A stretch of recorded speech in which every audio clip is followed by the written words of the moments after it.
Hi, my name is Codilla, and today I'm going to show you one of the most powerful tools in all the Google apps for education, but yet one of the most neglected ones, and that is the hyperlink button right up here, or just simply the insert link button. Now I have a Declaration of Independence document right in front of me, and I'm going to go ahead and hyperlink this picture right here. So I go ahead and highlight it, click on my insert link button, type in my text right here, and now it's going to do a search for some URLs. I'll go ahead and select one. You can already have a URL in mind.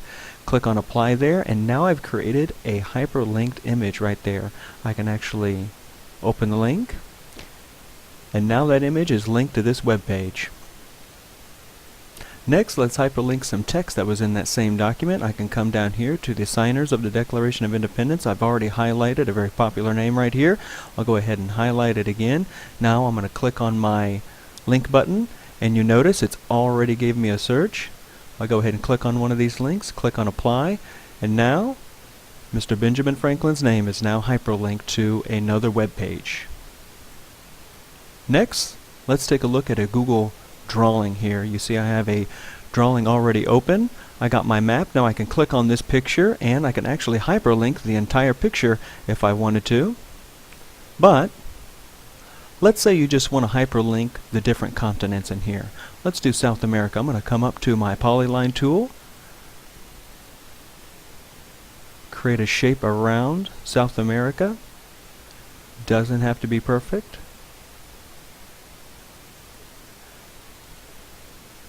Now I got my shape there. Now I'm going to take my shape and actually make the outline transparent. And if it did have a fill, you would make that transparent too. So now you have an invisible shape right there. I'll go ahead and click on it and hyperlink it. Opens up a search window there. Go ahead and type in my text. It searches for it. I'll go ahead and click on my link and apply that. Now I have a hyperlinked continent here, so every time I click on it, I can click on that link and it opens up to a new web page.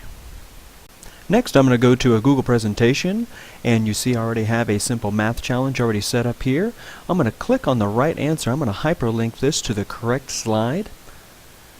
I'll go ahead and click on slide in this presentation, which would be number 2. Click on that one. I've already hyperlinked the 2 wrong answers as well, so we'll go ahead and present this. And as you see, when I click on the correct answer, it brings me to the great job slide, but when I click on the incorrect answer, it asks me to try again. And that's how you would use the hyperlinking function in Google Apps for Education.